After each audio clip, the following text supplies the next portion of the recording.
പുതിയൊരു വീഡിയോയിലേക്ക് എല്ലാവർക്കും സ്വാഗതം. ആദികേശവ എന്ന തെലുങ്ക് മൂവിയുടെ ഒരു ഷോർട്ട് റിവ്യൂ ആണ് ഈ വീഡിയോയിൽ ചെയ്യുന്നത്. അപ്പോൾ വീഡിയോയിലേക്ക് കടക്കാം. 2023 റിലീസായ ആക്ഷൻ ഡ്രാമ ഗണത്തിൽപ്പെടുന്ന തെലുങ്ക് മൂവിയാണ് ആദികേശവ. ശ്രീകാന്തൻ റെഡ്ഡി സംവിധാനം ചെയ്തിരിക്കുന്ന ചിത്രത്തിൽ വൈഷ്ണവ തേജ്, ശ്രീലീല, ജോജു ജോർജ് എന്നിങ്ങനെ നിരവധി പേർ അഭിനയിച്ചിരിക്കുന്നു. സിനിമയെക്കുറിച്ച് പറയുകയാണെങ്കിൽ, ഒരു കോസ്മെറ്റിക്സ് കമ്പനിയിൽ ജോലി ചെയ്തു വരുന്ന നായകൻ പ്രണയവും ഫാമിലിയുമൊക്കെയായി ഒരു സാധാരണ ജീവിതം നയിച്ചു വരികയാണ്. അങ്ങനെയിരിക്കെ അപ്രതീക്ഷിതമായി അവൻ്റെ ഫാമിലിയുടെ പാസ്റ്റിനെക്കുറിച്ച് അവൻ ചില സത്യങ്ങളൊക്കെ അറിയാൻ ഇടയാവുന്നതും അതിനെ തുടർന്ന് പിന്നീട് അവൻ്റെ ജീവിതത്തിൽ നടക്കുന്ന സംഭവ വികാസങ്ങളുമൊക്കെയാണ് ഈ ചിത്രത്തിൻ്റെ ഇതിവൃത്തം. ആദികേശവ എന്ന തെലുങ്കു സിനിമ ഇപ്പോൾ മലയാളം ഡബ്ബിങ്ങിൽ ഉൾപ്പെടെ നെറ്റ്ഫ്ലിക്സിലൂടെ പ്രീമിയർ ചെയ്തിട്ടുണ്ട്. മലയാളം ഡബ്ബിങ് ലിപ്സിംഗോടെയൊക്കെ ചെയ്തിട്ടുണ്ടെങ്കിലും ചില വോയിസും ഡബ്ബിങ്ങും ഒന്നും അത്ര രസകരമായി തോന്നിയില്ല.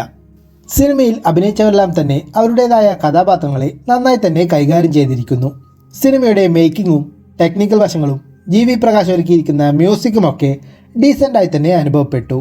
കഥാപരമായിട്ടൊക്കെ നോക്കുകയാണെങ്കിൽ തെലുങ്കിലൊക്കെ കണ്ടുപരിചിതമായിട്ടുള്ള സ്ഥിരം ക്ലീഷേ മാസ് മസാല സിനിമകളുടെ സ്റ്റോറിയിൽ അതേ ഫോർമാറ്റിൽ തന്നെയാണ് ഈ ചിത്രവും ഒരുക്കിയിരിക്കുന്നത്. സ്റ്റോറിയിൽ പുതുമയൊന്നുമില്ലെങ്കിലും സിനിമയെ എൻ്റർടൈനിങ് ആയും എൻഗേജിംഗ് ആയും ഒക്കെ അവതരിപ്പിക്കുക എന്നുള്ളതാണ് മറ്റൊരു കാര്യം. എന്നാൽ ഈ സിനിമയിലേക്ക് വരുമ്പോൾ ഒരു തരത്തിലുള്ള ഇമോഷണൽ കണക്ഷനും തോന്നിക്കാത്ത വിധം പ്രണയം, മാസ്, ഫാമിലി എന്നിങ്ങനെ വെറുതെ ഓരോ രംഗങ്ങളായി ഇങ്ങനെ കാണിച്ചു പോകുന്നതായാണ് ഫീൽ ചെയ്തത്. ട്വിസ്റ്റുകൾ, ഫ്ലാഷ് ബാക്ക് എന്നൊക്കെ പറഞ്ഞ് സ്ഥിരം ക്ലീഷേ സംഭവങ്ങൾ തന്നെ കാണിച്ച് സിനിമ ബോറടിപ്പിക്കുകയാണ്. വില്ലനായെത്തിയിരിക്കുന്നത് ജോജു ജോർജ് ആണ്. പെർഫോമൻസ് ഒക്കെ കൊള്ളാമായിരുന്നെങ്കിലും പ്രത്യേകിച്ച് ഒരു ഇമ്പാക്റ്റ് ഒന്നുമില്ലാത്ത ഒരു വില്ലനായാണ് അനുഭവപ്പെട്ടത്.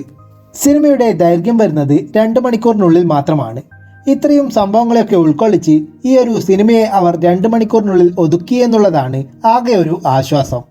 മൊത്തത്തിൽ പറഞ്ഞാൽ സ്ഥിരം ക്ലീഷേ തെലുങ്കു മാസ് മസാല സിനിമകളൊക്കെ കാണാൻ താല്പര്യമുള്ളവർക്ക് വേണമെങ്കിൽ ഒരു തവണ കണ്ടു നോക്കാവുന്ന ഒരു ബിലോ ആവറേജ് തെലുങ്കു മൂവിയാണ് ആദികേശവ എന്ന് പറയാം. താല്പര്യമുള്ളവർക്ക് കണ്ടു നോക്കാവുന്നതാണ്. സിനിമ ഇപ്പോൾ നെറ്റ്ഫ്ലിക്സിലൂടെ വ്യത്യസ്ത ഭാഷകളിലായി പ്രീമിയർ ചെയ്തിട്ടുണ്ട്.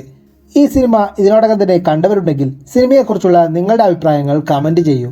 അതിനോടൊപ്പം ഈ വീഡിയോ ഇഷ്ടപ്പെട്ടാൽ ലൈക്ക് ചെയ്യൂ. കൂടുതൽ മൂവി റിവ്യൂസിനും മറ്റ് വീഡിയോസിനുമൊക്കെയായി ഈ ചാനൽ സബ്സ്ക്രൈബ് ചെയ്യൂ.